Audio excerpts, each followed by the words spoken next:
नमस्कार, आप देख रहे हैं सिटी पोस्ट लाइव। मैं हूं रिया रजक। बिहार की राजनीति में शह और मात का खेल तो आपने देखा होगा, लेकिन आज पटना के 10 सर्कुलर रोड यानी कि रावड़ी आवास के भीतर ऐसी सियासी जंग छिड़ चुकी है जिसने लालटेन की लौ को पूरी तरह से गरमा दिया है।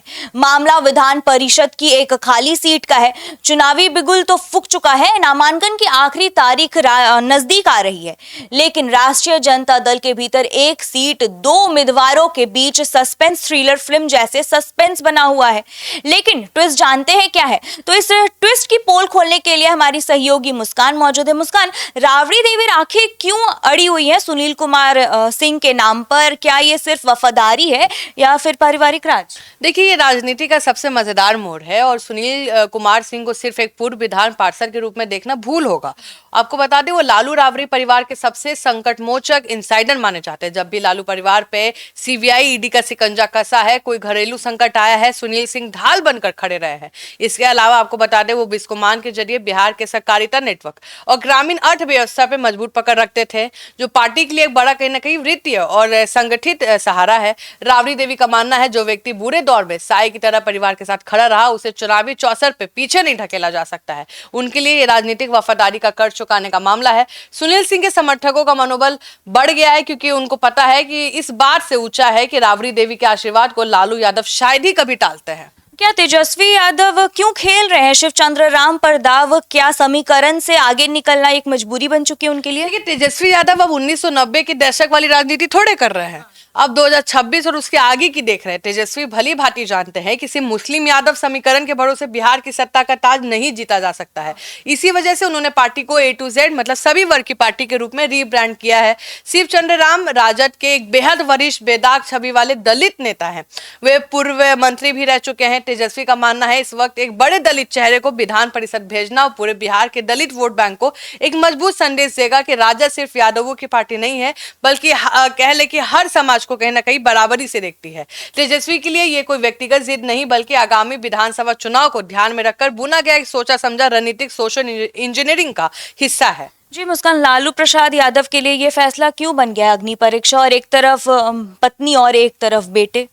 आपको बता दें, लालू प्रसाद यादव आपको इस समय सिंगापुर में स्वास्थ्य लाभ ले रहे हैं, लेकिन पटना की हर धड़कन की खबर उन तक पहुंच रही है। उनके लिए फैसला एक बहुत बड़ी दिलेमा की तरह है। समझिए, जिन्हें ना कहना मतलब घर में भीतर कहीं ना कहीं पुराना वफादार रिश्ता को कमजोर करना हो जाएगा, जिसे खारिज करने का मतलब होगा अपने राजनीतिक उत्तराधिकारी के नेतृत्व और उसके नई रणनीति पर विश्वास नहीं है।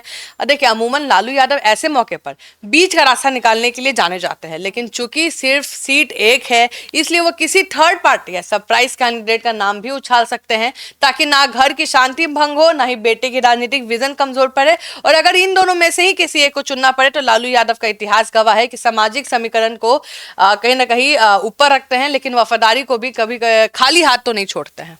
जी मुस्कान, इस अंतरिक्त लड़ाई में असदुद्दीन ओवैसी की पार्टी AIMI का भी एंगल अचानक से कहां से आ गया? आपको याद होगा, हमने डिबेट भी किया था और इस पूरी सियासी कहानी का सबसे बड़ा सरप्राइज एलिमेंट यही है। देखिए, बिहार विधान परिषद के इस विशेष चुनाव के आंकड़ों का खेल बहुत बारीक है। राजद के पास जो अपने दम पर सीट निकालने का जो पर्याप्त संख्या बल तो है, लेकिन अगर एनडीए ने कोई खेल कर दिया या निर्दलीय उम्मीदवार खड़े हो गए, तो हर सीट पे वोट कहीं ना कहीं कीमत सोने के भाव हो जाएगी। यहीं पर एंट्री होती है सीमांचल के मजबूत पकड़ रखने वाले AIMIM की। सदन में उनके सीमित विधायक खेल को बनाने या बिगाड़ने की ताकत रखते हैं। सूत्रों की माने तो AIMIM इस मौके का फायदा उठाकर राजद के सामने अपनी कुछ पुरानी राजनीतिक मांगे और अपेक्षाएं रख सकती है। राजद को अतिरिक्त सुरक्षा कवच की जरूरत है। ओबीसी विधायक इस त्रिशूल का कहीं ना कहीं इस्तेमाल कर रहे हैं, किंग मेकर की भूमिका में है, वोट मैनेज कर सकते हैं। ये देखना मजेदार होगा कि क्या राजद उनके साथ पर्दे के पीछे कोई डील करता है कि नहीं करता है।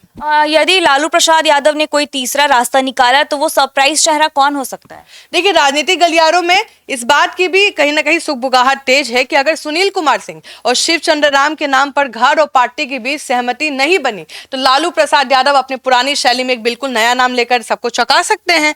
और ये भी समझिए रिया कि वो तीसरा रास्ता कोई अति पिछड़ा चेहरा भी हो सकता है, या फिर सीमांचल मिथिलांचल से कोई बड़ा मुस्लिम चेहरा हो सकता है, जो तेजस्वी के समीकरण को साधेगा। राबड़ी देवी के के वोटों को भी सम्मान पूर्वक शांत कर देगा। और राजनीति में जब दो बड़े पार्टी के बीच टकराव होता है तो अक्सर तीसरा नाम ही रेस में जीतता है। आपको बता दें, लालू प्रसाद यादव के पटना लौटते ही राबड़ी आवास पे होने वाली हाई प्रोफाइल बैठक में इस सरप्राइज कार्ड से पर्दा उठ सकता है। जी, तो फिलहाल इस खबर में इतना ही। तो एक तरफ राबड़ी देवी का इमोशनल कार्ड है और वहीं वफादारी का तकाजा, दूसरी तरफ है तेजस्वी यादव के प्रोफेशनल पॉलिटिक्स और सोशल मीडिया इंजीनियरिंग का गणित। आपकी क्या राय है, हमें कमेंट बॉक्स में जरूर बताइएगा। देखते रहिए सिटी पोस्ट लाइव, तब तक के लिए धन्यवाद।